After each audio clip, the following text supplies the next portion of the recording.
제가 이제 40대에 굉장히 열심히 그 사역하러 다닐 때에 외국 해외 집회를 자주 다녔거든요. 근데 이런 일이 있었습니다. 여러분들도 이런 일이 있을지 궁금한데 어떤 일이 있었냐면 제가 이제 미국 집회에 가려고 비행기를 탔습니다. 탔는데 그 비행기 기내에서 제가 미국 집회에 있을 때 만났던 분을 만난 거예요. 여자분을. 그분이 나중에 이제 사명 받아서 목사님 되셨는데 이분이 기내에서 반갑게 이렇게 우연찮게 만나게 됐단 말이에요. 그래서 같이 이제 미국에 이제 가게 됐는데 이 비행기가 뜨고 나서 이분이 저한테 오는 거예요. 근데 이분은 비즈니스석을 예약을 했거든요. 그래서 비즈니스석에 있다가 저는 이코노미석에 타고, 근데 이제 비행기가 뜨는 상태에서 이제 저한테 와서 이렇게 얘기를 하시는 거예요. 그러면서 이제 제가 이제 집회하러 간다고 그러니까 이분이 뭐라고 딱 말씀하시냐면, 목사님 여기 비행기 타고 가서 집회를 바로 시작할 건데 힘드시니까 저하고 자리를 바꾸시죠 그러시는 거예요. 그래가지고 저는 이제 이 비즈니스석을 그때 내가 비즈니스석을 타본 적이 없거든요. 근데 이분이 그 얘기를 딱 하는 거예요. 미국까지 가는데 비즈니스석을 이분이 이제 바꿔 타자는 거예요. 힘드시니까. 그래서 졸지에 제가 비즈니스석에 승무원한테 그렇게 얘기해가지고 바꿨어요. 그래서 이분이 한 11시간 이제 비행기 이코노미석 제 자리에서 하고 저는 이 비즈니스석을 탔는데, 왜 비즈니스석이 이코노미석보다 2배나 비싼지를 알게 됐더라고요. 여기 비즈니스석 타본 분들도 있을 거예요. 2배예요, 딱 이코노미석에. 역시 다르더라고요. 이렇게 뭐 승무원이 와서 얘기하는 것도 그렇고 음식도 그렇고 하여튼 뭐 자리도 그렇고, 그래서 이게 2배 값은 하긴 하는구나. 그래가지고 이 차이를 알게 됐어요. 이 100만 원, 그러니까 100만 원이 2배 차이가 뭔지를 제가 그때 알게 됐거든요. 그래서 이게 돈이 좋긴 좋구나 이게. 그러면서 그분의 또 너무 고맙게 그렇게 해가지고 제가 이제 미국 이제 내리자마자 저녁 집회를 시작했거든요. 보통 이제 목요일마다 집회가 시작이 되거든요. 미국 집회는. 그래서 바로 가면서 저녁 먹고 바로 집회를 시작해서 그분 때문에 아주 편안하게 좀 불편 없이 집회를 했던 기억이 납니다. 그분에게 지금 또 꽤 오랜 시간치 않았는데도 그분한테 굉장히 지금도 고마워하고 있어요. 흔한 일은 아니잖아요. 그럴 수도 없잖아요. 근데 그런 일이 저한테 있어서 너무너무 감사를 했죠. 근데 이제 그분이 나중에 이제 그분이 잘 사는 분이었어요. 개인 비행기를 가지고 계시더라고요.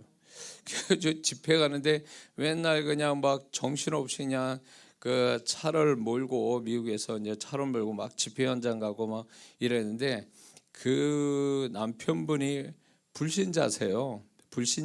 근데도 이제 이 분이 저를 정말 좋게 소개해서 이 불신자 이분이 저를 거기 집회 현장 근처의 공항까지 모셔다 드렸는데 개인 비행기로 저를 태워서 간 적이 있어요. 이게 또 뭔 일인가 싶어가지고 그래서 이게 차로 막 덜컹거리면서 가는 거하고 빠르게 그냥 비행기 타고 내려가지고 집회 현장 가고 엄청난 차이가 나더라고요. 그걸 보면서 너무너무 하나님께 감사를 드렸는데, 제가 그때 막 집회를 가서 시차 적응도 안 돼서 집회를 바로 시작하고 끝나면 또 오고 막 이렇게 뭐 건강 생각 안 하고 이러니까 주님이 그런 식으로 건강을 챙겨 주신 것 같아요. 그래서 집회를 하고 그런 기억이 납니다. 근데 이 말씀을 준비하면서 그게 생각나서 이제 제가 여러분에게 말씀을 드립니다. 이 말씀과 또 이렇게 관계돼서 얘기하고 싶은 게, 이제 명품과 짝퉁 이 물건이 있지 않습니까? 요즘은 너무 정밀하게 만들어져 가지고 이 명품 이게 짝퉁인지도 모른다는 거예요. 그런데 분명한 것은 명품과 짝퉁이 분명한데 물건은 거의 비슷한데 뭐의 차이일까요? 가격 차이가 확실히 나잖아요. 가격 차이가. 그래서 이게 아무리 똑같이 만들어도 이게 짝퉁이라고 판명이 나면 가격 차이가 완전히 나죠. 차이가 있죠. 이런 차이가 있죠. 같이 비슷해도. 이제 그거와 또 관계돼서 제가 말씀하는 영적인 이야기는 이런 거죠. 예수님 믿는 사람과 안 믿는 사람은 사실 살아가는데 어떤 특별한, 우리가 교회 다닌다는 거 하고는 특별히 뭐 먹고 뭐 자고 먹고 일하고 이런 거는 비슷하잖아요. 다 같이 차이가 별로 없는 것처럼 보여요. 근데 이 차이가 언제 생깁니까? 우리와 그 믿지 않는 사람이 동시에 죽었다면, 이 세상을 떠난다면 그때부터 엄청난 차이가 나죠. 뭡니까? 우리는 죄사함 받고 천국 가는 사람이 되고, 그 믿지 않은 자는 죄 때문에 지옥 가는, 이 지옥과 천국의 차이가 생기죠. 분명히 있습니다. 우리는 그런 어떤 차이를 알기 때문에 우리는 정말 주님 붙들고 열심히 정말 살아가는 거 아닙니까? 그 차이 때문에. 그런데 또 이제 또 하나, 이제 제가 또 이 부분에 대해서 또 얘기하고 싶은 거는, 제가 사역을 이렇게 하잖아요. 안수하고 이렇게 사역할 때 이 손에서, 이 손이 눈과 같은 역할을 하거든요. 손에 눈과 같은 역할을 하는데, 사역 안수할 때에 만약에 축기를 한다 그러면 그 귀신이 있으면 벌써 손에서 감각이 와요. 없으면 손에 감각이 없어요. 병을 치료할 때도 이렇게 안수할 때에 이분이 정말 그분이 이 병이 치유받을 것 같다, 치유되는 것 같다 그러면 손에서 감각이 와요. 근데 이분이 그런 게 아니다 싶으면 벌써 손에 감각이 없어요. 이 차이가 있어요. 여러분도 몰라도 저는 알잖아요. 그리고 이제 어떤 분을 축복 기도 해줘도 이 축복 기도가 정말 이 사람한테 정말 역사하고 있구나, 역사를 안 하고 있구나를 이 손에서 알게 되고 제 마음에서 이미 알게 돼요. 그 차이가 있어요. 차이, 미세한 차이들이 있거든요. 그걸 보면서 모든 게 차이점이, 그 비교 차이가 있단 말이에요. 비교돼서 차이점이 있는데, 이런 것들을 우리가 이 부분에 대해서 신앙에도 분명한 차이가 있다, 비교돼서 차이가 있다. 그래서 이 부분은 오늘 아침에 이제 같이 나누려고 합니다. 오늘 이 본문을 우리가 같이 읽었는데, 이 베드로, 유독 예수님의 제자 중에 베드로는요, 같은 한 장소에서 이 어떤 그 주님이 베드로를 대하는 태도가 엄청 차이가 나는 사건이 여러 군데가 있어요. 그래서 동일한 장소에 동일한 사람인데 주님이 이 베드로에 대해서 칭찬하는가 하면, 오늘 본문처럼 칭찬하시는가 하면 넌 사단하고 짝짝꿍 됐구나 그러면서 또 책망을 무섭게 하시는 이 차이가 있단 말이에요. 근데 예수 믿는 사람이, 저는 이 베드로의 차이를 보면서 우리 예수 믿는 사람이 동일한 사람이고 살아가는 데 있어서 주님의 나타남이 이렇게 베드로에게 나타난 것처럼 분명한 차이가 있다라는 거, 여러분 이걸 알고 살아가야 될 줄 믿습니다.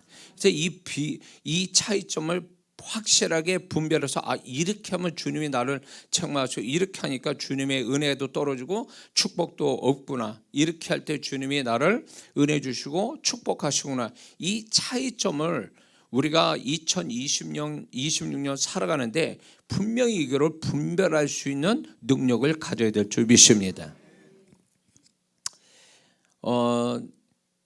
또 이제 그 베드로 사건에서 보면 마태복음 14장에 가 보면 베드로는 갈릴리 호수에서 이제 풍랑 한밤중에 예수님이 물 위에 걸어오실 때 베드로가 물 위에 걷고 싶어서 주님께 저를 오라 하소서 그럴 때 오라 그래가지고 베드로가 물 위에서 뛰어내리죠. 그런데 믿음을 가질 때는 물 위에 걷고, 믿음이 떨어지니까 물에 빠지고, 아주 극에서 극으로 달리는 거죠. 베드로는 이걸 아주 너무 선명하게 이 차이점을 알게 된 거죠. 자기가 믿음을 가졌을 때 물 위에 걷고, 믿음이 없을 때 물에 푹 빠지고. 그래서 이 베드로, 특별히 이 베드로에게 이런 사건이 이런 비교 차이가 생긴 거에 대해서 저는 사도행전 2장에서 누구보다도 이 비교 차이에서 오는 데서 이 정말로 기도할 때에 누구보다도 뜨겁게 기도했기 때문에 오히려 베드로가 더 성령의 불을 더 많이 강렬하게 받고, 그리고 또 성령의 능력을 더 나타날 수 있는 배경이 바로 이런 것들이 있었다고 저는 보는 겁니다. 이 베드로가 만약에 칭찬만 받았다, 뭐 책망만 또 받았다, 이렇게 된다면 아마 왜곡된 신앙을 가졌을지도 몰라요. 그러나 이 베드로는 주님이 자신을 어떻게 대하시는가, 내가 어떻게 했을 때 주님이 어떻게 나를 대하시는가를 너무 극에서 극으로 달려서 양극단을 경험했기 때문에 이게 내가 어떻게 한 따라서 주님이 어떻게 하시는 거구나, 이걸 분명히 알았기 때문에 베드로가 정말로 주님이 이제 사도행전 1장에 예루살렘 떠나지 말고 아버지께서 주셔서 성령을 기다리라고 할 때 베드로는 이 말씀을 정말로 붙들고 정말로 긍정적인 사건이 일어나기 위해서 태도를 분명히 어떤 제자보다도 120명 성도 중에 가장 주님이 기뻐할 태도로 가지고 기도했다고 저는 믿습니다. 근데 오늘날 많은 성도분들이 문제가 뭐냐면 이 차이점을 모른 채 살고 신앙생활한다는 거예요. 내가 주님을 기쁘시게 할 때, 그렇게 할 때에 주님이 나를 대하시는가, 그분의 음성과 그분의 은혜와 축복들이 어떻게 나타난지 이거를 체크해 본 적도 없고, 또 내가 잘못했을 때 주님께서 나에게 어떤 책망의 말씀을 주시고 그것 때문에 있는 은혜도 사라지고 그분의 손길도 사라지고 또 그것 때문에 악한 영이 들러붙기도 하고, 이런 차이가 이게 신앙생활하면서 이거를 분명히 차이점을 비교 차이를 했을 때에 이 사람은 오히려 주님 앞에 더 잘할 수 있는 분별력을 갖게 되는데, 이 차이점을 모르니까 이게 문제가 된 거예요. 신앙이 들쑥날쑥하는 거죠. 그리고 왜 내가 왜 이런 축복받았지, 왜 내가 이런 어려움을 당하지, 이거에 대한 해답을 못 찾는 거예요. 근데 그 모든 우리의 삶에 좋은 일이든 안 좋은 축복이든 그렇지 않는 거든 이 모든 것이 배경에 뭐가 있냐면 내가 그분 앞에 어떤 태도로 보이느냐, 그 차이점에서 오는 결과거든요. 근데 이런 것들을 분별하지 못하는 거예요. 어쩌다가 좋은 일 생기고 어쩌다 잘못됐고 어쩌다 어려움 당하고 이런 식으로 해석을 해버리니까 이 사람은 주님과의 이렇게 관계가 제대로 안 되고 주님으로부터 이거를 깨달은 바가 없으니까 신앙생활에 맨날 들쑥날쑥하고 이걸 분별하지 못하니까 잘 될 때 건방 떨다가 또 징계받고, 또 안 될 때 어려울 때는 그걸 극복해야 되는데 그분이 바라시는 태도로 가져야 되는데 그게 아니라 오히려 더 망하는 쪽으로 막 흘러가 버리고, 그러면서 자기는 모르죠. 왜 내가 이렇게 더 어려움을 겪게 되지? 왜 나는 축복이 없지? 이게 하나님 그분의 문제가 아니라 내가 이거를 만드는 직접적인 원인 제공자라는 걸 모르고 있어요.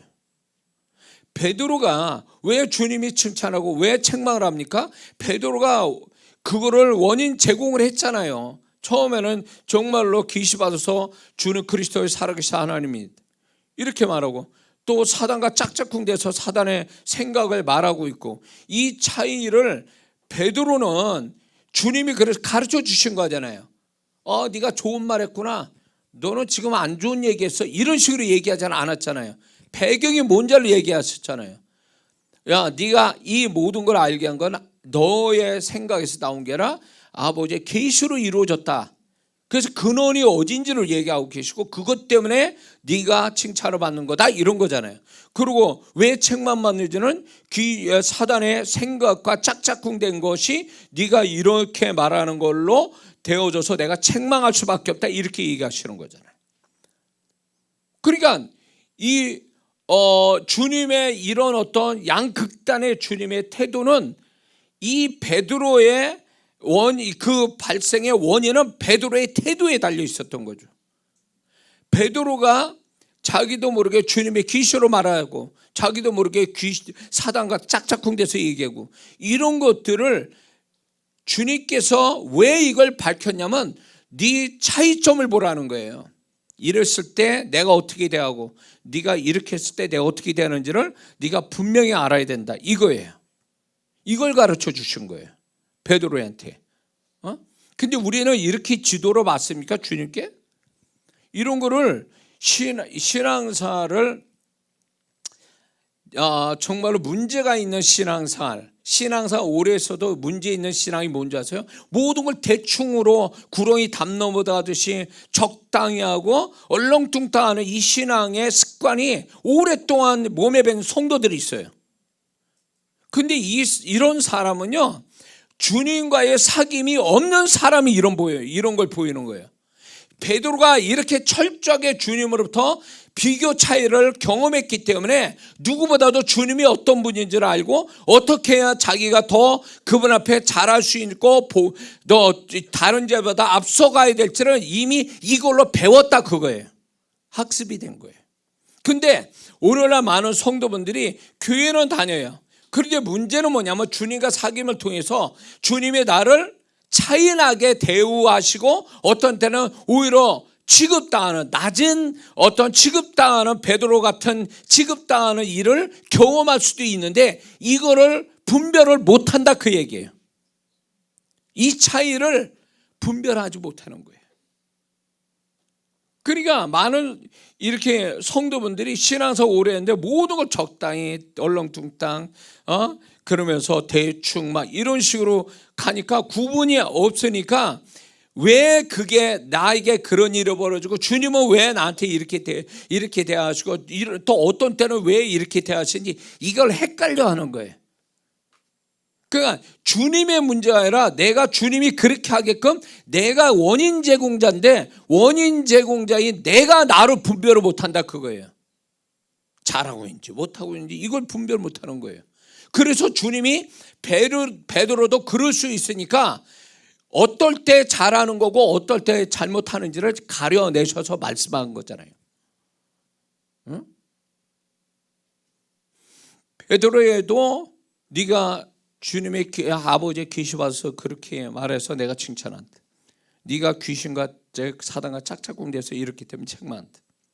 물 위에 걸을 때는 믿음으로 걸었다라는 것에 대해서 주님이 보증하신 이 걷게 하시고 물에 빠졌을 때 믿음이 사라졌을 때에 그것이 문제였다는 걸 또 주님이 또 지적하시잖아요. 가르쳐 주신다고요.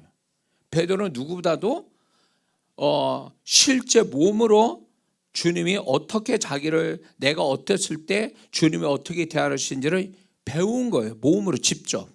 그러니까 이게 다른 제자보다도 훨씬 더 값진 교우인 됐고 이것이 베드로가 더 축복된 제자가 될 수밖에 없는 배경이에요.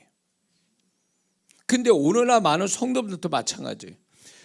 이게 주님과 함께 살 때에 주님이 우리를 구경만 하신 분이 아니거든요. 그분은 분명히 나에 대해서 이렇게 저렇게 판단하시고 말씀하신 분이거든요. 그걸 들어야 되고 그래서 내가 잘했을 때 그분의 음성이 다르고 내가 못했을 때 그분의 음성이 또 다르거든요. 그리고 내가 잘했을 때 그분이 나한테 베푸신 은혜가 다르고 내가 잘못했을 때 그분의 은혜가 사라지는 걸 경험해야 되거든요. 이게 분별이 돼야 되거든요. 그러게 되면 이게 이렇게 내가 주님 앞에 잘못하고 있으니까 말씀에 벗어나고 주님께 잘못하고 있으니까 이런 일들이 벌어지는구나. 이렇게 해석해야 되는데 주님과 관계돼서 이걸 해석해야 되는데 어쩌다가 그런 일이 생기고 재수 없어서 그런 일이 생긴 거고 내가 잘못해서 그런 일이 생기고 이런 식으로 육신적으로 세상적으로 혼적으로 해석을 해버린 거예요. 그러니까 그게 우연인 것처럼 저절로 재수 없어서 생긴 일처럼 해석을 하는데 여러분들이 그렇게 해석하는 것 중에 주님이 네가 태도가 잘못됐기 때문에 태도가 불량이기 때문에 내가 너한테 은혜 줄 수 없어서 은혜가 사라져서 나타난 현상이다 이렇게 얘기하는데도 이걸 못 알아채는 거죠. 좋은 일이 생기면 모든 게 결과가 있으면 원인이 있어서 결과가 오는 건데, 내가 좋은 일이 생기면 얼추구나 뭐 운이 좋았구나 이런 식으로 해석하구나. 이게 왜 좋은 일이 생긴지에 대해서 그냥 좋은 거야. 좋은 일이 있으니까 그걸로 만족하고 그것이 좀 더 이상 생각을 안 하는 거예요. 근데 분명한 것은 좋은 일이 있었으면 좋은 일에 원인이 있을 거 아니에요 말이에요. 그 원인이 자기로부터 시작된 거잖아요 사실은. 자기가 그렇게 했으니까 하나님이 주님께서 그런 은혜를 주시고 축복을 주신 거잖아요. 그러면 그게 뭐냐는 거예요. 그래서 물어봐야 돼요. 좋은 일을 만나면 주님 왜 이런 좋은 일을 저한테 주십니까? 제가 무엇을 했기에 이 좋은 일을 주십니까? 원인을 알아야 되는 거예요. 원인을. 그래야 그 원인이 네가 이렇게 저렇게 했기 때문에 내가 너를 축복한다라고 하면 그거 붙들고 계속 하는 거예요. 근데 이게 내가 어떤 걸로 해서 주님이 나를 축복하는지를 아예 모르는 거예요. 뭐 어쩌다가 어떤 사람이 도와줬어, 상황이 좋아졌어, 내가 애쓰니까 뭐가 좋아졌어, 이런 식으로 혼적으로 세상적으로 주님 빼놓고 그런 식으로 해석하는 사람은 이거는 본질을 모르는 거예요. 근본적인 이게 어디서부터 왜 주님이 이렇게 했는지 주님을 빼놓고 얘기한다면, 또 주님의 판단을 빼놓고 생각한다면 이건 답이 안 나오는 얘기예요. 근데 성도들이 이렇게 하고 있거든 지금. 그러니까 좋은 일 만나면 딴짓거리 하고 있고, 안 좋은 일 만나면 또 상심해서 또 교회 떠나고 있고 막 이런 식으로 가버리니까 주님이 보실 때는 얘가 막 사는구나 내 앞에서. 그렇게 생각하는 거예요. 얘가 겁이 없이 막 지 기분 나는 대로 그냥 지 편한 대로 막 살려고 하는 거예요. 그러면 그 사람은 가면 갈수록 꼬이고 안 되고 그런 삶이 기다리고 있다는 걸 몰라요. 왜 그런 차이를 주님이 갖게 하실까요? 이 차이에 대한 분별력을 가져서 네가 나쁜 거는 버려라, 좋은 거는 취해라, 계속 이걸 얘기가 간단한 얘기거든요. 근데 이런 쪽으로 개념을 가지고 자기의 삶을 분석하지 않아요. 그러니까 육신적인 세상 사람과 별반 차이가 없어요. 사고방식이. 이렇게 되면 이 사람은 우연히 어쩌다 잘 되는 거고, 내가 재수없어서 이런 일 당하는 거, 이런 식으로 해석을 해버리면 이 사람 주님과 상관없는 세상 사람 삶을 사는 거예요. 사고방식이. 그러니까 베드로가 같은 장소에서 고기 잡을 때, 누가복음 5절 보면 주님의 말씀에 순종할 때와 자기 힘과 경험으로 할 때에 그 결과 차이가 확실히 나죠. 밤새도록 고기를 못 잡았어요. 자기 경험과 능력 가지고 열심히 내다가. 그런데 주님은 한 말씀에 한 번에 2배 채우는 물고기 잡았어요. 왜 이 차이를 조금 잡게 한 것도 아니고 2배 가득 채우는 고기를 잡겠다는 건 주님 없이 사는 자와 주님 말씀에 순종할 때 어떤 결과가 나오는가 차이를 알려주신 거예요. 베드로가. 저는 이 베드로의 이런 남들이 다른 제자가 경험하지 못한 이 비교, 극단적인 비교를, 이 차이를 알게 하신 것은 이 베드로를 주님이 사랑하셔서도 그렇지만 이 차이점을 다른 제자보다도 아주 온몸으로 배우게 하신 것을 아마 베드로가 평생 살았는데 잊지 않았을 거라고요. 이 차이점을. 그래서 다른 제자보다 훨씬 더 주님 앞에 더 열정적으로 살 수 있었던, 성령의 불을 받고 열정적으로 살 수 있는 배경이 됐다는 거죠. 그 후에 베드로가 어떻게 됐습니까? 사도행전 보세요. 베드로가 그전처럼 실수한 적이 있습니까? 그전처럼 주님의 책망을 받거나 그런 삶을 살았습니까? 안 살았잖아요. 그 모든 베드로가 막 성격이 그렇고 막 이렇게 확실하지 않고 이렇게 뭐랄까 유동적인 그 성품에 정말로 성령 불 받았다고 평생 그렇게 살 수 있습니까? 분명 성령의 충만한 가운데 살아서 그럴 수도 있지만, 또 다른 이 베드로가 그 후에 놀라운 위대한 사도가 될 수 있었던 배경은 바로 이 사건들이 있어서 그렇던 거예요. 비교 차이를 확실히 경험했기 때문에. 요한복음 21장에서도 주님이 안 계실 때 고기 못 잡고 주님이 말씀하고 주님 말씀대로 순종할 때 153마리를 잡게 되고 분명 차이를 보이시잖아요. 차이를. 마태복음 26장에 보면 베드로는 대제사장 뜰에서 몇 시간 전에 최후의 만찬에서 주님께 고백한 자기 진심과 또 부인하는 지금 자신의 대제사장 뜰에서 부인하는 그 태도를 분명히 차이를 보게 하셨죠. 그래서 여기 이 차이를 통해서 주님이 알게 하신 건 자기 자신이 얼마나 믿을 수 없는 형편없는 인간인가를 그런 걸 알게 하고 또 주님의 말씀이 얼마나 정확하고 확실하고 신뢰할 만한가를 분명히 가려 분별하도록 주님이 역사하신 거죠. 우리가 이걸 경험해야 되는 거거든요. 이거를 내가 내 환경 믿고 사람 믿고 내 생각을 믿고 살았더니 오는 결과와 내가 좀 힘들고 손해보더라도 주님 말씀 붙들고 살 때 오는 그 결과, 이런 것들이 몇 것만 생겨도요 이 사람 신앙은 완전히 달라질걸요. 근데 왜 지지부진하냐? 신앙생활 그렇게 오래 했는데도 왜 사는 모양이 그렇고 왜 그분의 은혜와 손길은 여전히 나타나지 않고 맨날 그 자리에 그러니까 그분이 안 계신 것처럼 삶은 그렇게 진행될 수밖에 없냐 할 때 그건 주님의 문제가 아니에요. 이 성도가 그렇게 만든 거예요. 주님이 그렇게 하실 수밖에 없게 만든 거예요. 축복할 만하게 보이는 그런 태도도 없고 또 그러니까 또 잘못하니까 주님이 또 책망하느냐고 그 성도가 되는 일도 없고, 이거를 주님의 관점으로 내가 뭐가 문제인지 내가 태도를 어떻게 하는지 이 차이를 보면서 분별할 수 있어야 되는데 이거를 그런 식으로 해석을 안 한다는 게 문제인 거예요. 해석을 한다는 자체가 세상 어떤 관점에 세상 사람과 동일한 관점에서 해석하는 거예요. 사람, 환경, 자기 생각, 자기 결정, 결단 이런 것 쪽으로 관계돼서 이런 식으로 해석해 버리니까 이게 지혜롭고 잘 판단하는 것 같아도 이 사람은 정말 확실하게 잘못된 판단하고 있는 거죠. 왜?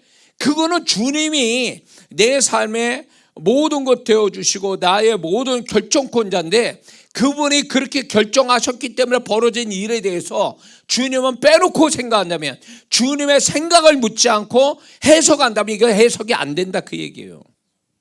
근데도 아직도 생활 속에 불신자들은 많아요. 예수 믿는 사람이 주님께 생각을 안 물어봐요. 주님 이 일에 대해서 주님의 생각은 뭡니까?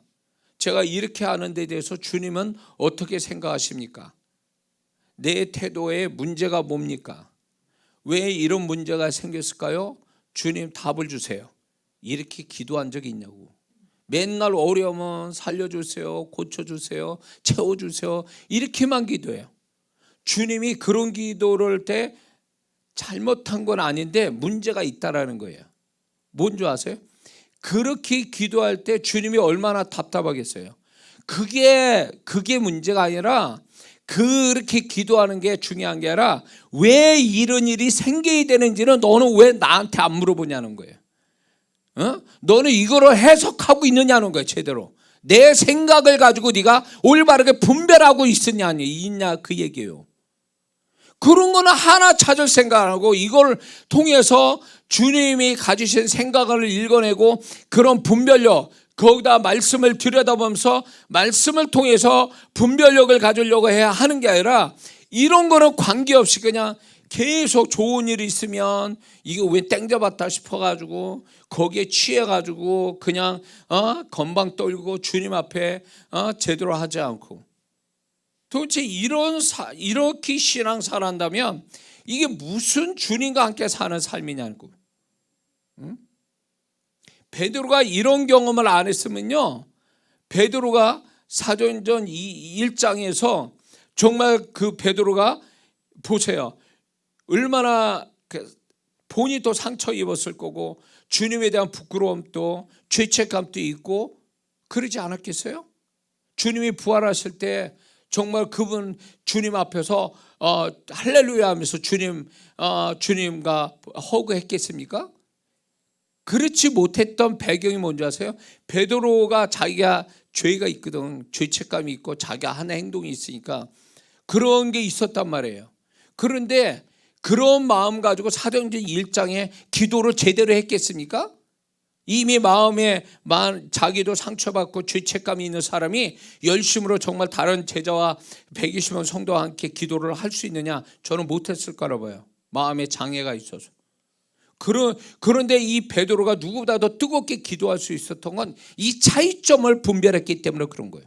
이 차이점을 몸소 경험했기 때문에, 이거를 분별했기 때문에 그가 사도행전에서 그렇게 잘못했음에도 불구하고 이제 하나님이 다시 주님이 자신한테 기회를 주신다고 생각하니까 이걸로 통해서 반전을 가져오기 위해서 얼마나 뜨겁게 기도했겠냐, 그거예요.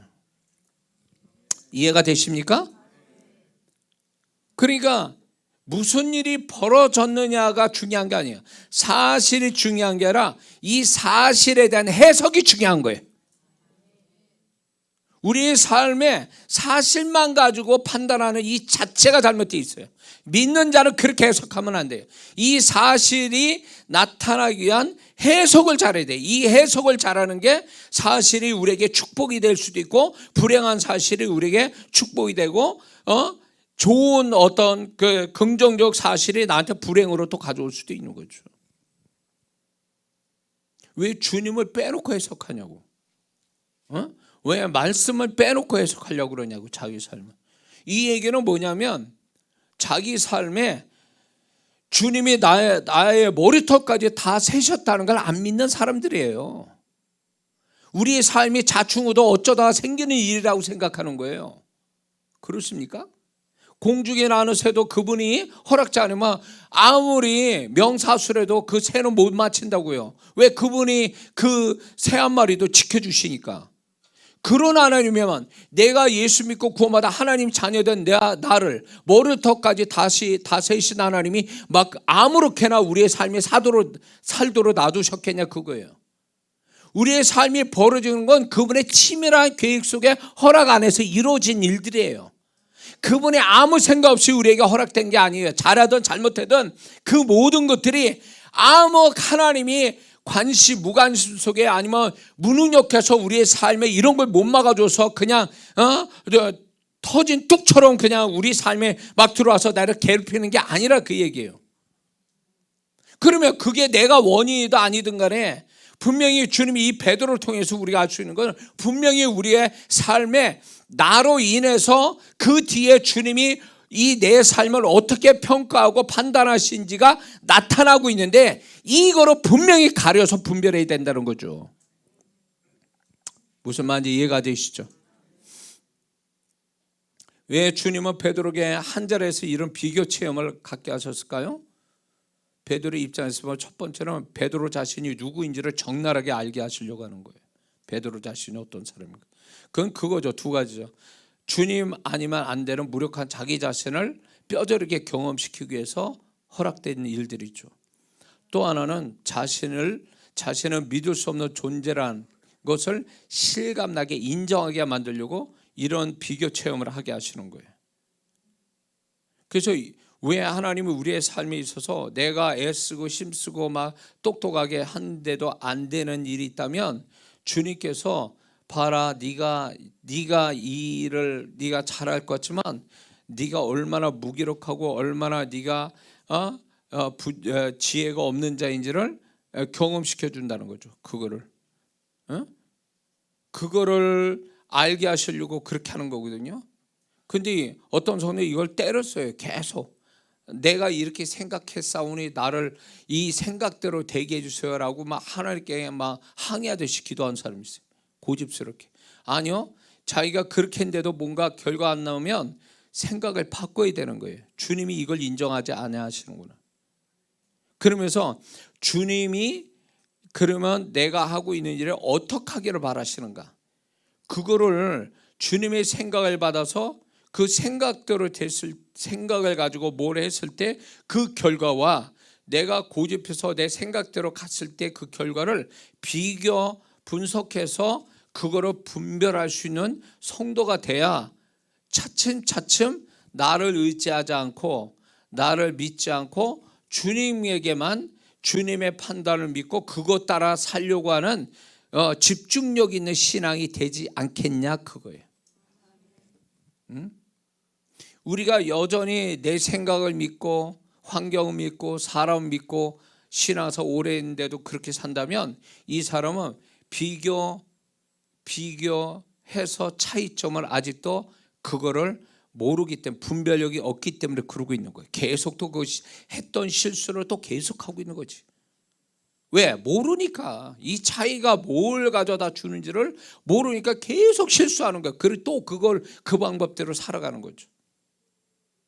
이런 게 있습니다. 여러분들이 살아가는 데 있어서 뭔가 이렇게 나는 나름대로 애쓰는데도 나아지는 게 없다면 행위의 문제가 아니라 그 사람의 행동의 문제가 아니라 그렇게 나아지지 않게는 자기 생각의 패턴을 바꿔야 될 시점인 거예요.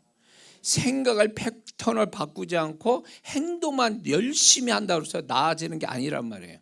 그 행동을 가져오게 하는 그 사람의 잘못된 사고 패턴을 자기 스스로가 분별해서 잘못되게 자기 인생을 불행하게 만드는 패턴을 버릴 결심을 해야 그때부터 그 사람이 새로운 행동을 할 때 그게 결과를 가져오는 거지. 계속 생각 바꿀 생각은 안 하고 자기 행동만 열심으로 하려고 그래요. 그런데도 안 나아져. 뭔가 되지 않아. 그러면 그건 행동의 문제가 아니라 이 행동을 가져오게 하는 근원적인 그 사람의 생각의 패턴이 문제인 거예요. 왜 그걸 깨닫지 못한지 몰라. 어떤 사람은 오랫동안 뭐 문제가 있고 해결이 안 된 상태로 가요. 그런데 그거를 주야장창 자기는 열심히 기도를 해요. 근데 제가 그런 성도를 만났을 때 얘기를 들어보고 이랬을 때에 제가 이런 얘기 하거든요.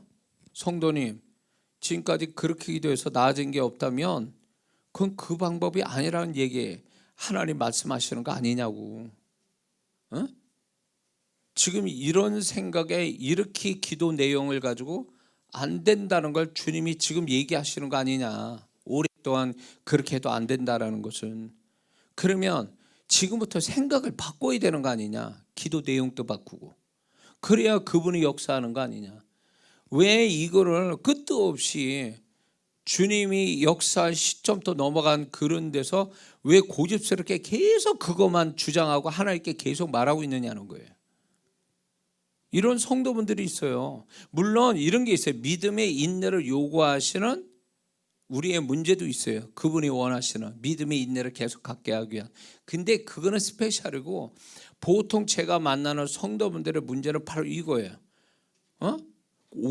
아주 고집스럽게 이런 식으로 해야 나는 역사하고 주님이 축복한다 라는 그 자기 나름대로 세운 어떤 고집스러운 어떤 고정관념 같은 게 있어요. 그걸 계속 밀어붙이는 거예요. 그러면 그게 맞다라고 주님이 인정하시면 역사는 와야 되잖아요. 근데 주님이 지지하지 않아. 그걸 보증하지 않으니까 아무런 일들이 안 벌어져. 고생은 심은 심대로 드는데. 그럼 눈치가 있어야지. 영적인 눈치가 있어야지. 이건 아니구나. 이렇게 하는 게 아니구나. 이래야 되는데 그렇게 생각 안 해요. 그렇게 굳세게 기도하는 게 자기 믿음이라고 생각해요. 그건 믿음이 아니라 신념이에요. 주님이 인정하지 못할 신념. 성경에서 말하는 믿음이 아니라고. 그러니까 삶이 이런 게 있어요. 머리도 있고 또 행동력도 있고 있어요. 재능도 있고 열심도 있어. 사람 인생이 안 풀려. 예수 믿는 사람의 인생은요, 자기 노력과 열심만 가지고 되는 인생이 아니에요. 그거는 그러면 나는 열심히 해서 됐는데요. 그렇다면 그거는 자기가 노력하고 애써서 된 게 아니라 주님이 그 노력을 인정해 주시니까 된 거예요. 그게 중요한 거예요. 자기 노력과 열심이 아니라 그 열심과 노력을 인정해 주신 주님이 허락됐으니까 되는 일이에요. 그러니까 자기 삶의 주권자, 이걸 모든 걸 받으셔서 이거를 축복으로 바꿔주실 그분의 허락하심이 중요한 거지, 그분의 허락이 안 떨어지면 백날에도 안 된다는 거예요.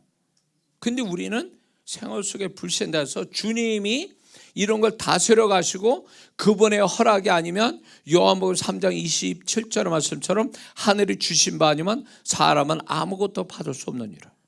맞잖아요. 근데 그분이 허락했으니까 받은 건데, 그분이 허락해서 받았다라는 사고 개념이 아니라 내가 노력했으니까 됐다라고 이 세상 사람한테 사고방식으로 하니까 주님이 무시당하고 주님을 찾지도 않는 사람이 되는 거예요. 노력만 하고 열심히 내면 다 되는구나, 자기 이런 식으로 가는 거예요. 그러면 그런 사람 어떻게 하는 줄 아세요? 기도 안 합니다. 자기 노력과 애씀과 자기 머리를 믿으니까. 교회 잘한다리고 열심히 안 해요. 왜? 그럴 필요 없어요. 왜? 내가 노력과 열심히 하면 되는 게 있으니까. 불신자예요, 이거는. 이런 사람은 한번 엎어줘야 돼. 주님이 아니면 아무것도 할 수 없다라는 것을 실감나게 경험해야 돼. 그래야 이게 내 의지대로 내 마음대로 되는 게 아니라, 내 노력만 해서 되는 게 아니라 주님이 역사하셔야 되는 거구나. 이게 그렇게 돼야 이제 비로소 주님 붙잡고 주님께 먼저 물어보고 주님의 뜻을 묻고 이런 신앙이 이제 돼야 이게 정상인 거예요. 근데 오늘날 많은 의지가 강하고 열심히 있는 성도들이 그 신앙의 아주 치명적인 게 뭐냐면 그거를 더 앞세우는 거예요. 자기가 하고 있는 생각과 열심히 이게 다 모든 걸 잘되게 할 거라고 생각해서 주님을 잘 안 찾아요. 왜냐면 내가 열심히 내면 주님은 지지할 거라고 믿기 때문에. 왜? 내가 죄 짓는 게 아니고 내 삶을 잘해서 하나님께 영광 돌리자고 하는 이런 목적이 있고 그런 동기가 있으니까 하나님 이걸 지지할 거라고 생각해요. 그러면 이게 주님의 뜻, 주님의 생각보다 그거보다 더 위에 있는 거예요. 주님을 이겨먹는 거지 이게. 주님이 그런 대우를 받는데 그거 지지할 것 같습니까? 절대 안 그래요. 그분은 내가 그분을 존중하고 높여드려야 비로소 그분이 나를 인정하시고 축복하시지, 그분이 낮아진 데선 절대 그 성도 인정 안 하십니다. 그러니까 주님이 우리 세상 끝날까지 내 죽는 그 순간까지 함께 해주신다는 게 굉장히 축복이면서도 이 진리에 대해서 잘못 생각한 사람들이 많아요.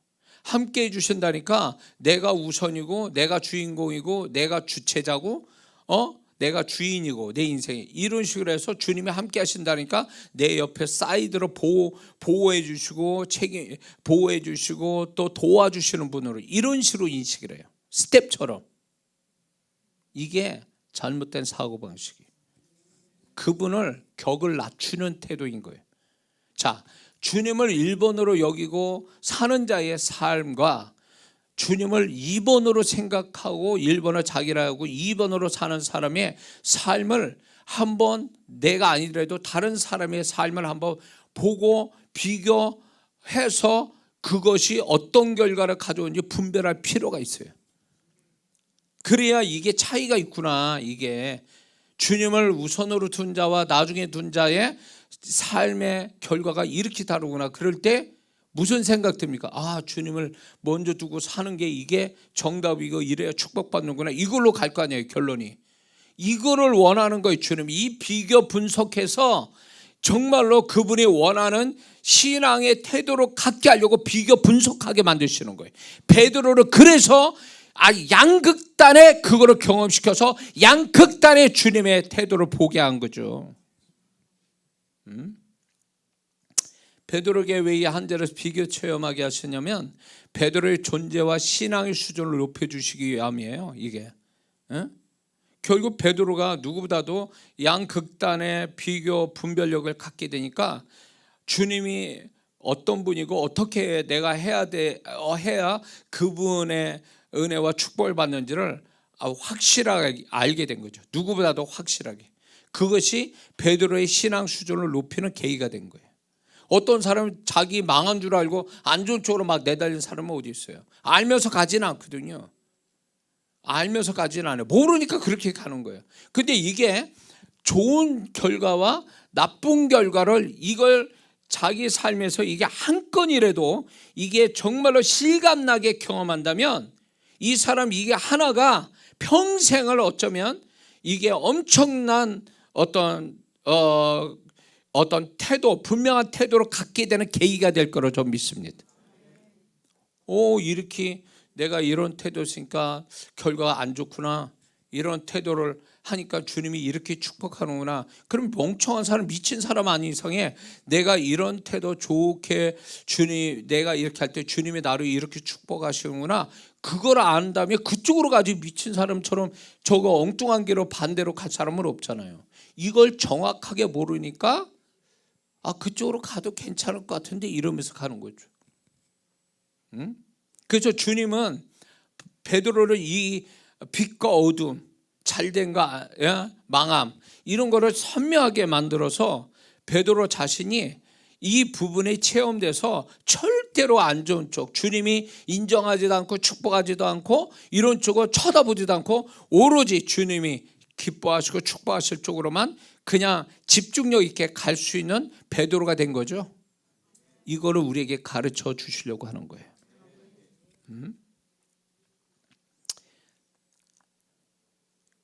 반복된 얘기지만 베드로가 이 수준 차이가 결국 주님이 자기를 대하는 태도의 차이가 생긴다는 걸 알게 된 거죠. 주님이 자기를 어떻게 대하시는지 이게 중요한 거죠.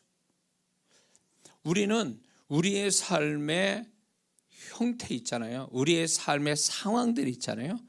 그것이 주님이 나를 향한 메시지라고 생각하는 성도가 많지 않은 것 같아요. 내 삶에 좋은 것이든 안 좋은 거든 간에 그 자체가 주님이 나를 향하신 메시지라고 생각하는 성도가 얼마 되냐는 말이에요. 살아가니까 이렇게 저렇게 생긴 일이지 뭐 그거를 그 상황 자체를 주님의 메시지로 들을 정도면 엄청난 신앙 가진 사람이고 주님을 아는 자고 분별력이 있는 성도라고 저는 믿습니다. 근데 그래야 된다는 거예요. 우연이 아니잖아요. 우연이 아니잖아요. 그리고 또 하나 여기서 여러분들이 좀 주님과 함께 살고 주님이 여러분 삶 속에 계실 때에 여러분들이 이거로 좀 알 필요가 있는데 이거는 이런 얘기들을 다 제가 주님께 배운 거거든요. 그 하나가 뭐냐면 희한하게 내 삶에 내가 원하지도 않고 내가 꾸민 것도 아닌데 인위적으로 한 것도 아닌데 반복된 일들이 이렇게 생겨요. 시간차를 두고 반복돼. 그 일이 똑같은 일이 또 생겨요. 이렇게 시간차를 두고. 그러면 이게 뭘 얘기하냐? 주님이 요 부분은 너한테 너무 중요해. 나도 이 부분을 너무 중요하게 여겨. 이런 메시지를 담고 얘기하시는 거예요. 여러분들이 이걸 아셔야 돼요. 우연히 우리 삶이 어떻게 굴러가는 게 아니라 그분의 치밀한 그분의 허락 안에서 나를 상대해서 내 삶을 가지고 나를 상대하고 계시는 거거든요. 근데 그 삶 자체를 가지고 우리가 기도하는 가운데 주의 음성 듣고 말씀 속에 좋아요. 근데 그것만이 주님이 나에게 나타나시는 게 아니라 내 삶 속에서 그분이 나타나시거든요. 뭘로? 내가 가지고 있는 관계된 삶의 상황을 가지고 메시지를 전달하신단 말이에요.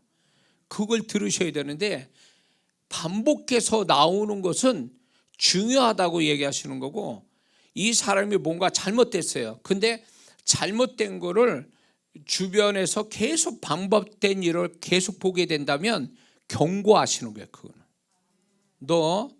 내가 분명히 거듭마 이렇게 내 상황으로 얘기하는데 너 이거 못 알아채면 너 계속 이런 식으로 하면 저 꼴이 네 꼴이 될 거야. 이런 식이에요. 그러니까 우리의 삶을 가지고 그분이 나를 상대하시면서 그분의 생각을 메시지를 전달하시는 이거를 깨닫는 마음을 가져야 주님과 함께 살아가는 삶에 맞춰지는 거거든요. 근데 이걸 모르는 성도들이 너무 많은 거예요. 이게 주님의 메시지라고 주님이 이거를 말씀을 전하시기 위해서 설정하셨다는 걸 몰라요. 그냥 우연히 어쩌다 생겼다. 그분이 작정하고 설정해 놓으면 이거는 누구도 이거를 깨트릴 수가 없어요. 요나가 다시스로 가는 배를 탔는데 그 배를 타고 배 밑에까지 들어갔다는 건 그가 얼마나 그분의 뜻 앞에 불순종하기 위해서 작정하고 반대로 갔겠냐 말이에요. 그럼에도 그분은 풍랑을 일게 하고 제비 뽑는데 그가 당첨이 되고, 던졌는데 물속에 들어간 게 아니라 물고기 뱃속에 들어가고, 이게 설정해 놓으신 거잖아요. 근데 우리는 이거를 재미있는 동화 이야기처럼 생각해. 아니요, 우리의 삶에도 이게 있거든.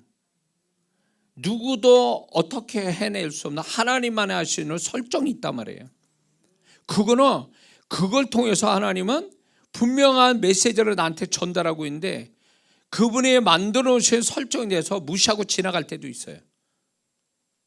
이렇게 되면 이 사람은 주님과 함께 살지도 못하고, 주님께서 이 성도에 주시는 메시지를 들어야 살 길이 열리고 축복의 문이 열리고 뭐 이러는데, 이걸 전혀 모르니까 당할 일을 다 하는 거예요. 그분은 그분의 뜻에 의해서 부딪혀 가는 거 아니면 안 좋은 건 다 피해가게 하시거든요. 근데 피해가라고 설정해 놓고 피해가라고 반복해서 얘기하고 계시는데, 이걸 못 알아채면 피할 것이 부딪혀가는 불행을 만나는 거죠. 주님의 존재를, 자신의 삶 속에서 주님의 존재를 얼마만큼 생각합니까? 가끔가다 성경 구절 떠올리는 걸로 안 좋으면 그것 가지고 나중에 와서 기도하는 그 차원에서, 아니요, 그렇게 해가지고는 주님과 진짜 함께 사는 삶이 되지 못해. 그렇게 되면 주님과 함께 사는 삶이 아니에요. 일상을 모든 걸 나누면서 그분의 뜻을 알고 그분이 이끄신 대로 흘러가는, 이게 주님과 동행하는 삶이고, 이걸 주님이 원하시는데 우리는 필요할 때만 찾고, 기억을 일주일 내내 안 하고 있다가 내 필요할 때만 찾고 교회 와서나 찾으면 이 사람은 생활 속에 불신자라니까. 주님이 안 계신 것도 아닌데 주님이 안 계신 것처럼 생각하니까 이게 불신자지 뭐예요 이게. 그래서 베드로가 정말로 이렇게 차이점이 나는 이 사건들을 특히 한 장소에서 이렇게 사건을 차이점 나게 하는 거는, 그게 얼마나 그 하나가 얼마나 결과가 달라지는 것을 몸소 가르쳐준 거죠. 베드로에게. 베드로는 이게 굉장히 축복이에요. 이런 비교 체험할 수 있고 분별할 수 있는 게. 그래서 저와 여러분들이 오래 살아가는 동안에 이걸 반드시 경험하셔야 돼요. 잘할 때와 못할 때, 내가 주님께 어떤 태도로 보였을 때 그 차이점을 발견하는 사람이 주님을 알아가는 아주 중요한 분별력이 되고, 주님과 더 가까워질 수 있고, 이 사람이 안 좋은 쪽은 버리고 더 좋은 쪽으로 흘러갈 수 있는 가능성이 100%입니다.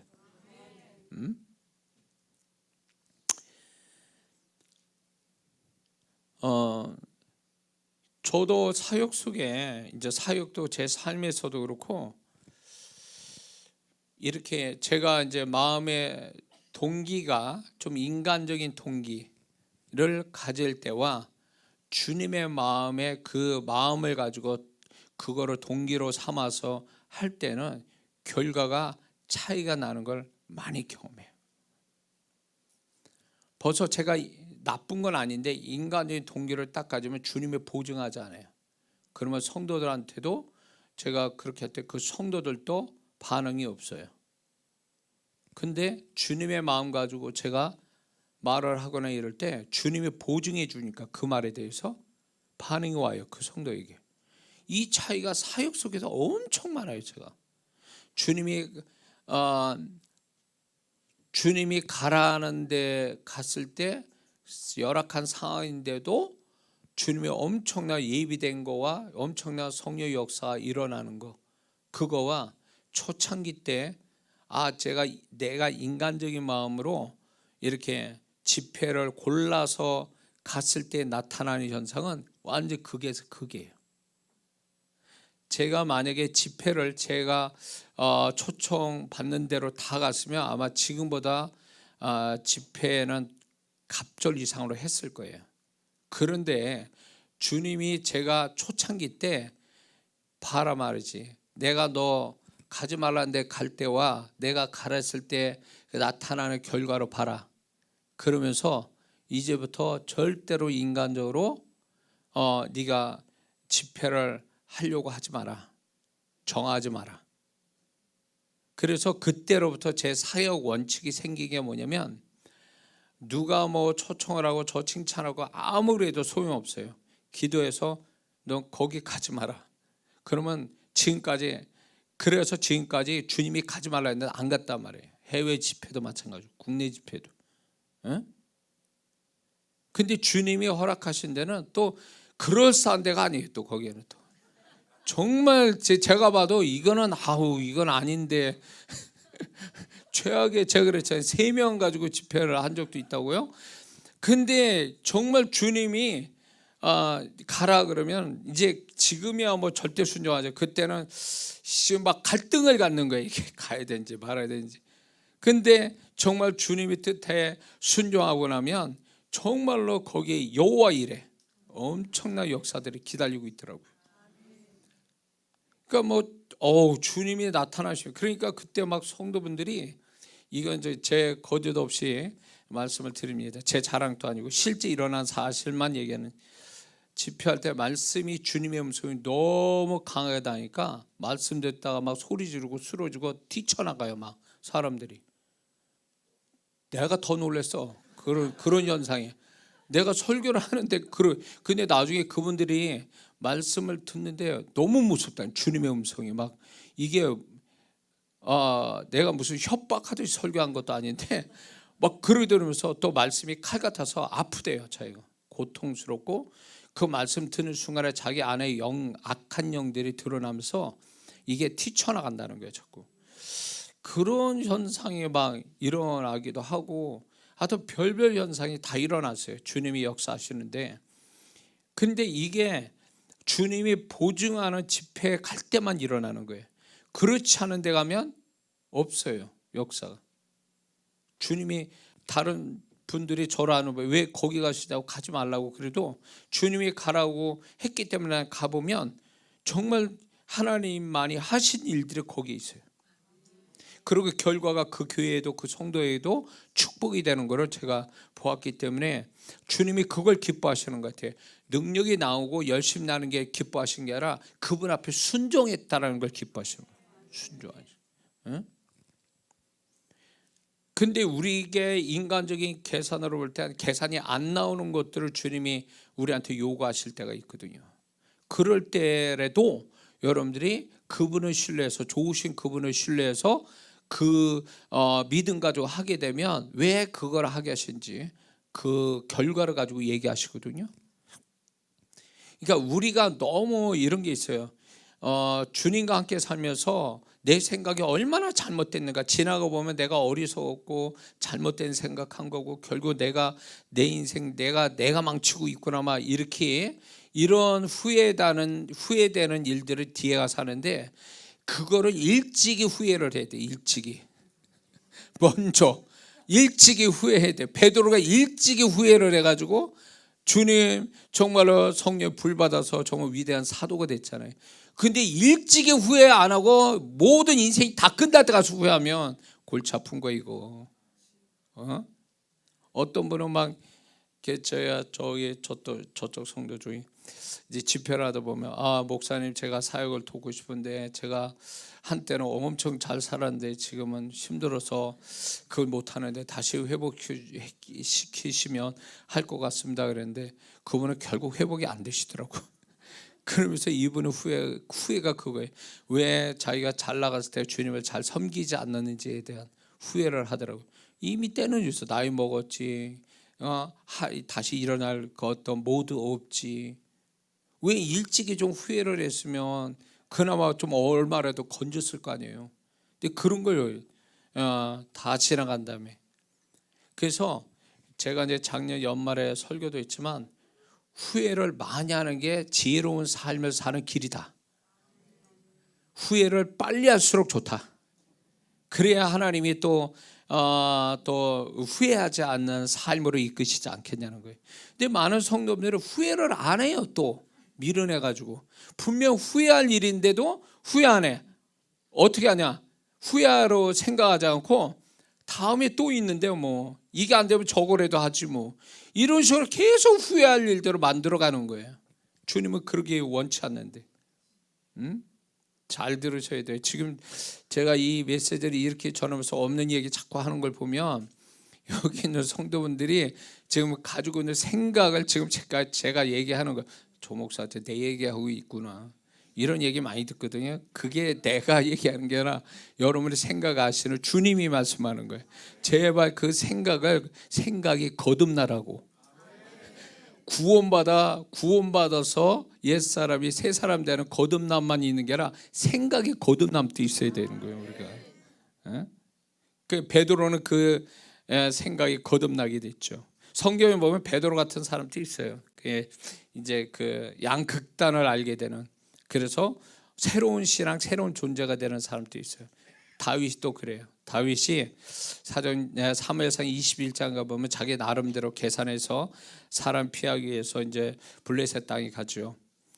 그래서 아히멜렉에서 양식을 구하고 골리앗의 칼을 가지고 이제 그러고 이제 또 이제 심지어는 블레셋 가드 왕에 가가지고 또 미치 왕이 노릇도 하고, 그렇게 했음에도 불구하고 다시 도망 나서 아돌람의 그 동굴에 이제 있게 되죠. 그러면서 자기 생각으로 할 때는 진짜 수치만 당하고 되는 건 없고 이걸 경험하게 되죠, 다윗이. 그래서 그렇게 됐는데 이제 뭡니까? 그 사무엘상 21장에 가서는 그 모습인데 사무엘상 23장에 가서는 다윗이 태도가 달라져요. 뭘 하냐? 뭘 해도 그분께 물어요. 이게 왜 왔을까? 하나님과 사이가 좋아서 이렇게 묻는 신앙이 아니라, 이 배경을 보면 다윗은 자기 식대로 자기 계산대로 살아봤더니 수치만 당하고 아무런 결과가 안 나오더라. 이걸 뼈저리게 느낀 거예요. 그러니까 이제부터 자기 생각과 자기 계산을 빼고 오직 그분의 머리는 그 몸뚱이는 나요, 머리는 그분이 머리 쓰셔서 거기에 나오는 대로 난 순종하겠다. 이래서 이 다윗이 하나님께 물어서 생활하기 시작하니까 그의 삶이 형통하기 시작했다. 그 얘기예요. 이후로 다윗은요 초창기 신앙이 이랬어요. 그러나 물론 인간적으로 보면 그럴 수도 있잖아요. 너무 급하고 막 이러니까 인간적 계산을 하고 자기 살 길을 위해서 이렇게 하지만, 이 다윗은 이 경험들이 결국 하나님이 하시는 것이 늘 맞다, 그분의 뜻을 따르는 게 나에게 축복이다, 이게 확실하게 박힌 거예요. 그러니까 전쟁통에서도 저걸 죽여야 됩니까 말아야 됩니까, 뭘 그렇게 묻냐고. 그럼에도 불구하고 그분의 뜻대로 해야 이게 맞다라는 걸 실감나게 경험한 거죠. 머리로 배운 신앙이 아니라 실패로 인한, 자기가 잘못됐다는 거, 자기가 아무것도 아니라는 걸 실감나게 경험된 이후에 이 신앙이 나온 거예요. 그러니까 이런 것이 여러분에게 일찍이 경험이 돼야 되는 거예요. 저도 이제 그런 거죠. 저도 그렇게 해서 주님께 한번 뒤집어진 사람이죠.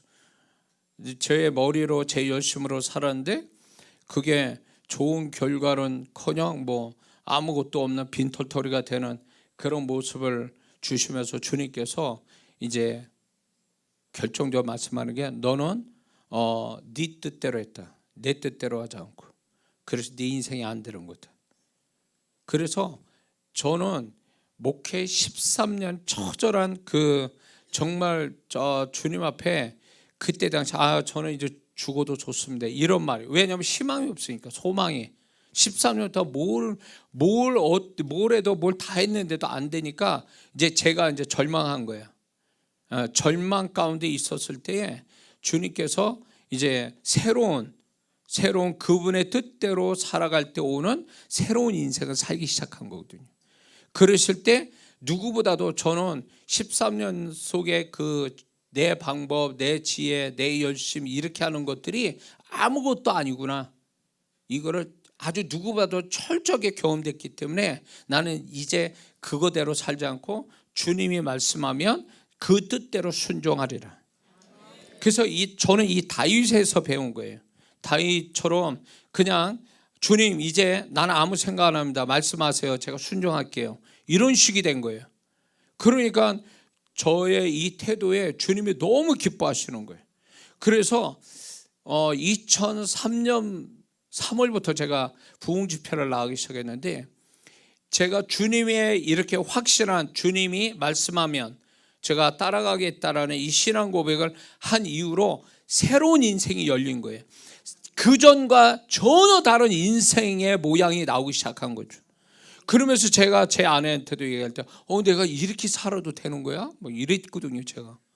왜냐하면 과거하고 완전히 다른 삶의 결과들이 나오니까. 그리고 그것도 더 놀라운 거 뭐냐면 그전에는 주님의 나타남이 없는데 너무 내가 하는 것마다 그분이 나타남이 선명하니까, 너무 분명하게 나타나고 풍성하게 나타나니까 내가 이런 사람이었나? 내가 이렇게 살아도 되나? 이렇게 놀랄 정도로 제 삶을 그때부터 그런 일이 벌어지기 시작한 거죠.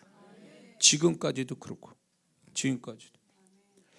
놀라운 게, 이거 오해 없이 들으세요.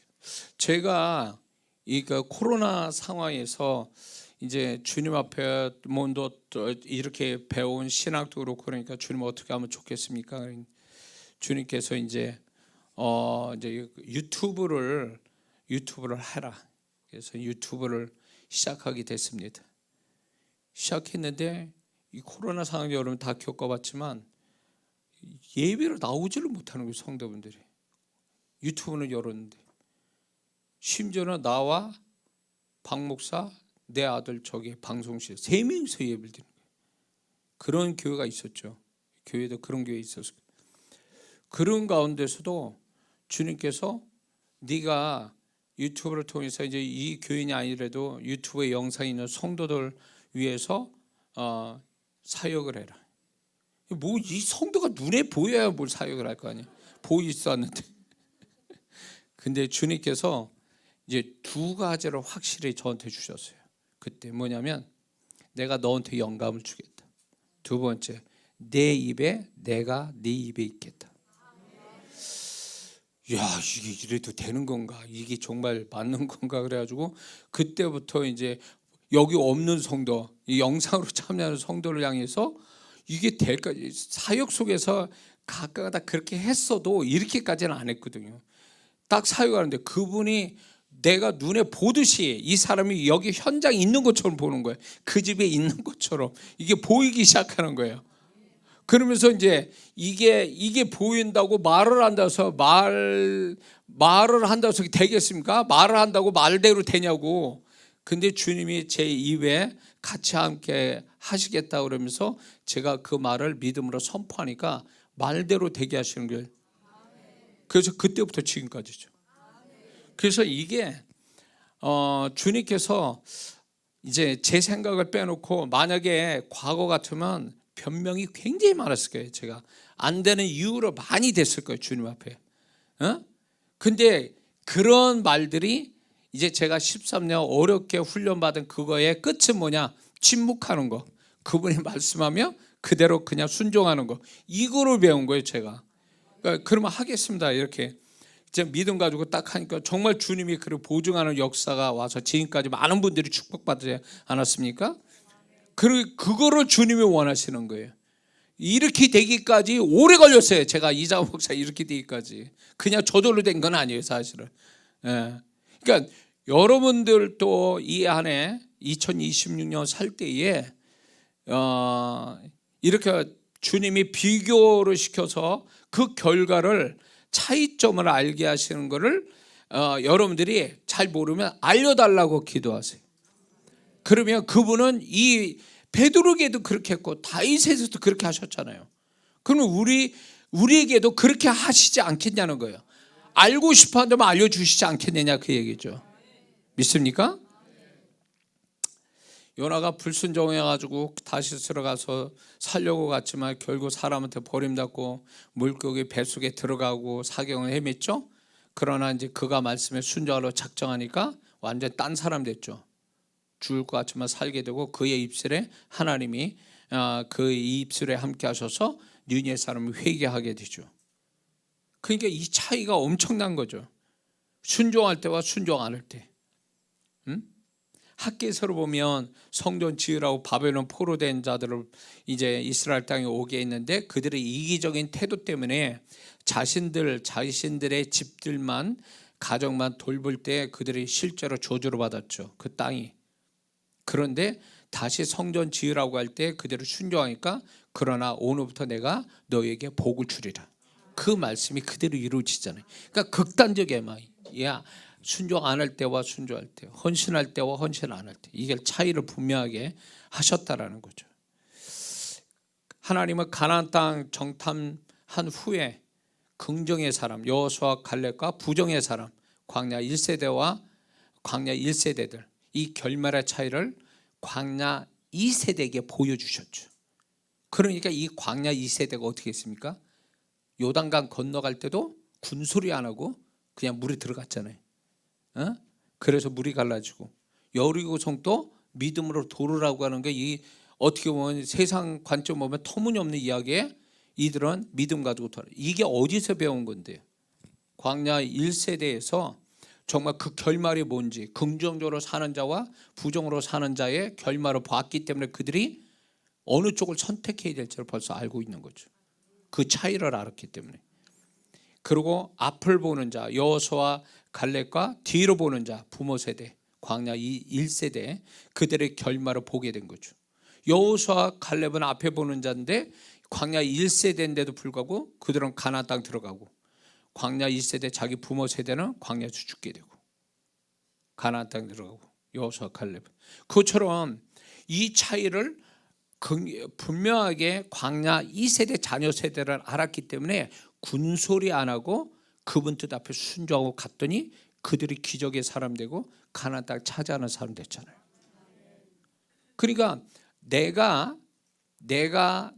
나의 삶을 통해서 비교 분석해서 분별을 갖게 하시는 것도 있지만 내 눈에 보이는 어떤 사람을 통해서 그 결과를 보고 교훈 삼아라 이렇게 말씀도 하신다는 거예요. 넌 조작되지 않으려면 이쪽에 서야 된다. 이걸 보여주시는 거예요. 이게 정말 이게 대단히 중요합니다. 하나님은 왜 우리의 삶과 신앙에서 비교 차이를 알려주시는 이유가 뭔지 아십니까? 이걸 통해서 온몸으로 뼈저리게 느껴서 버릴 건 버리게 하고 취할 건 취하게 하고 가야 할 방향들 선택할 모든 것들을 분별 있게 하게 하시려고 경험시킨다는 거죠. 그리고 이 차이를 분별하게 하시는 건 우리 자신들이 얼마나 어리석은 사람인가를 발견시켜 주려고 그러는 거예요. 그래서 자신을 위한 것이 무엇인지를 지혜롭게 분별해서 해낼 수 있는 사람 되게 하기 위해서 이렇게 비교 차이를 갖게 하신다는 걸 잊지 말아야 될 줄 믿습니다. 비교 차이를 하게 하시는 거 결국은 그 성도를 하나님이 존귀함을 갖게 하시려고 비교 차이를 갖게 하시는 거예요. 망하게 하려는 게 아니에요. 망하게. 그래도 이런 게 있잖아요.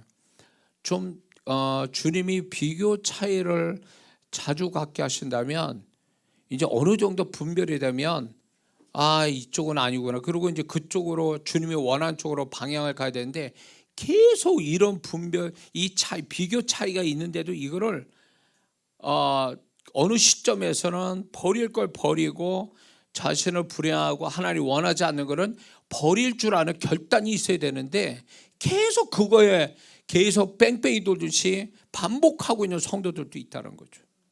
이게 얼마나 어리석은 거예요. 그렇게 하면 안 된다고 그렇게 얘기해. 그러니까 이런 사람이 이거예요. 이쪽에서 한다는 이쪽에서 안 되니까 저쪽 가야지. 그 저쪽 갑니다. 저쪽에서 안 되니까 또 이쪽 가야지. 이런 식으로 계속 이 원인이 뭔지도 모르는 거예요. 자기가 이게 하나님이 원하지 않는 쪽에 가서 안 좋은 결과가 나왔다는 거를 좀 몇 번만 하면 딱 답이 나오는 거를 이거를 계속 반복하고 살아가는 성도들이 있다는 게 문제인 거예요. 그렇기 때문에 여러분들이 지금 이 설교를 듣고요, 지난날 2025년에 여러분의 삶을 한번 자세히 한번 생각해 볼 시간이 필요합니다. 그래서 그래서 이게 반복됐구나, 이래서 내가 이랬구나, 잘했을 때 이런 일을 벌어지고 안 됐을 때 이렇고, 내가 이런 태도 보일 때 이렇게 나오고 저런 태도 보일 때 저렇게 나왔구나, 이게 여러분이 지금 분별이 된다면 2026년은 새로운 축복에 과거에 경험하지 않은 축복들이 나타날 줄 믿습니다. 그래서 하나님은요, 물론 뭐 신비한 방법으로 눈에 보이게도 하시고 뭐 음성도 들려주시고 이렇게 하지만, 우리는 보편적으로 그분은 우리의 삶에 함께 하셔서 베드로처럼 이렇게 또 하나님의 사람을 통해서 양극단을 어떤 식이든 뭐 음성이든 아니면 어떤 삶의 상황으로 메시지를 주실 때 이거를 주님의 음성으로 잘 듣고 분별해서 고칠 걸 고치고 하나님 바라시는 모습으로 빨리 전환을 시킬 줄 아는 그런 성도가 되어야 될 줄 믿습니다.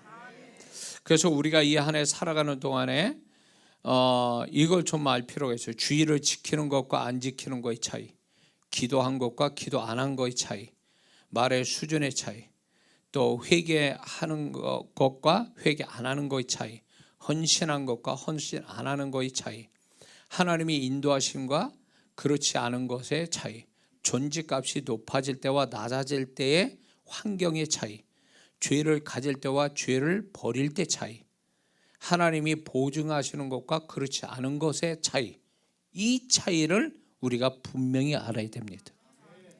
그래서 제가 우리 성도들, 우리의 맡겨준 성도들한테 주의를 우습게 여기고 하나님께 해야 될 것을 하지 않는 것에 대해서 제가 우리 성도분 전에 한번 그 얘기를 한 적이 있는데, 지금도 그 기도 하거든요. 뭐냐면 하나님 차이를 알게 하옵소서.